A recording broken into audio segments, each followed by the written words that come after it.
Bonjour et bienvenue sur ce que Christ a fait pour moi de dévotion. La dévotion d'aujourd'hui s'intitule « Le suicide, non, il a déjà eu déicide ».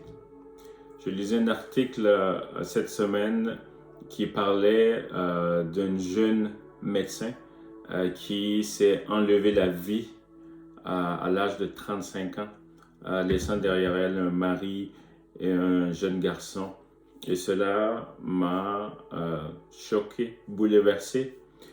Et je lisais aussi que le suicide chez les 10 à 14 ans, le suicide est devenu la cause principale des décès des 10 à 14 ans au Canada. Ça veut dire des enfants de 10 à 14 ans, la mort principale, c'est le suicide. Et c'est vraiment un sujet qui touche tout le monde, qui touche même des chrétiens, des enfants de Dieu, nés de nouveau, qui arrivent à un point où ils se disent qu'il n'y a plus rien à faire. La seule chose qui reste, c'est de s'enlever la vie.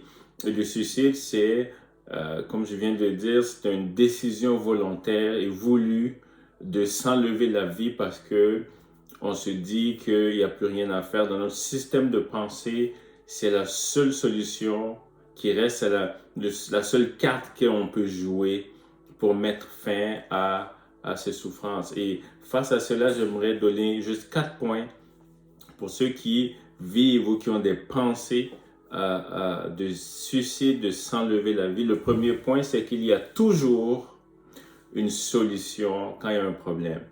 Vous savez, Jésus est venu et j'ai parlé de déicide, pas dans le sens que le dictionnaire le mentionne comme meurtrier de Dieu et tout ça, mais le suicide, c'est un homme, c'est une femme qui s'enlève la vie par rapport aux situations, aux difficultés de la vie. Mais pour moi, ma définition du déicide, c'est un Dieu qui donne sa vie pour des gens qu'il aime.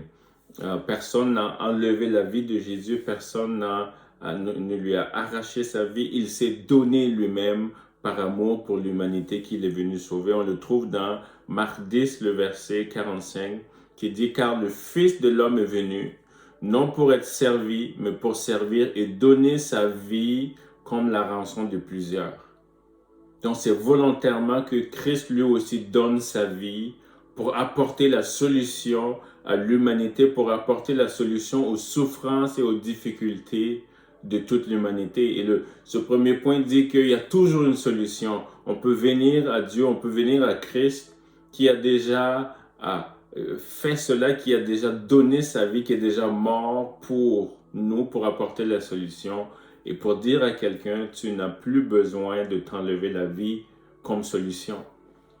Il y a toujours une solution quand il y a un problème. Le deuxième point, c'est qu'on peut toujours trouver du repos.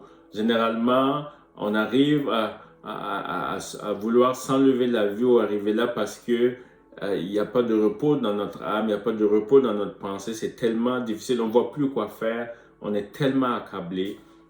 Mais Jésus va dire, venez à moi vous tous qui êtes fatigués et chargés et je vous donnerai du repos pour votre âme, du repos pour votre pensée, du repos pour vos sentiments et tout ce que vous avez.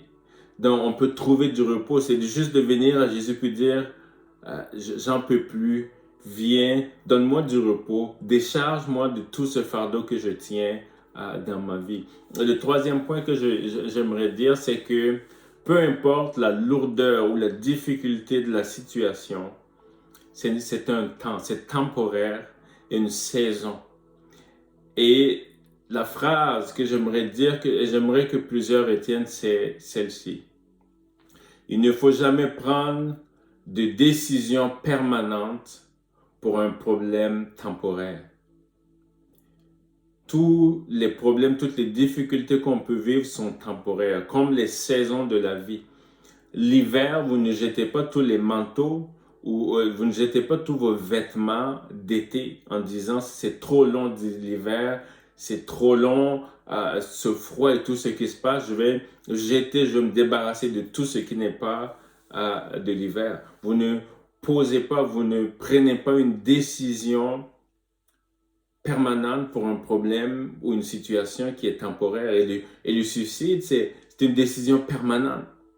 Et je dirais même éternelle pour une difficulté, pour un problème qui est temporaire. J'aimerais juste vous dire aujourd'hui, votre situation est temporaire et votre situation n'est pas permanente. Alors ne prenez aucune décision permanente par rapport à cette situation temporaire. Et le dernier point que j'aimerais partager avec vous, si vous avez ces pensées, c'est de parler, c'est de s'exprimer. Premièrement, de parler à soi-même.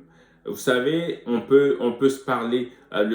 Si vous lisez dans la Bible, vous allez voir dans le psaume où David va dire « Mon âme bénit l'Éternel. Mon âme, pourquoi t'as battu? Pourquoi es-tu en déprime? » Il se parle, il exprime ce qui est à l'intérieur. Et vous connaissez peut-être cette fameuse phrase qui dit que tout ce qui ne s'exprime pas s'imprime. Tout ce que vous ne sortez pas reste à l'intérieur. Et c'est important d'exprimer à Dieu tous nos soucis, nos difficultés, d'exprimer à soi-même, de se parler. Et quand des pensées mauvaises, noires viennent, parler à haute voix et aussi, bien sûr, parler à quelqu'un. Quand vous arrivez à avoir des pensées noires, des pensées qui vous demandent de vous enlever la vie, de prendre cette décision permanente, parlez à quelqu'un, appelez quelqu'un. C'est pas une honte. Vous n'êtes pas un cas isolé, vous n'avez pas à vous sentir culpabilisé. Parlez à quelqu'un parce que votre expression va vous libérer. Tout ce qui ne s'exprime pas s'imprime. Et je veux prier aujourd'hui pour tous ceux qui ont des pensées ou qui ont déjà eu des pensées et qui reviennent des pensées noires, des pensées de suicide. C'est un mensonge de l'ennemi, du diable. Vous méritez de vivre, vous avez encore des choses à accomplir dans cette génération. Et je prie, Père, au nom de Jésus, que tu étendes ta main et que toutes ces pensées noires puissent quitter ces gens au nom de Jésus. Je reprime tout esprit de suicide, tout esprit de mort. Je les commande de s'éloigner et de lâcher la vie de ces hommes et de ces femmes. Merci Seigneur pour la vie abondante que nous avons en toi. Merci pour la grâce, pour tes bienfaits au nom de Jésus. Amen. Soyez bénis et que la grâce, la paix et la joie de Dieu soient votre partage aujourd'hui au nom de Jésus. Amen.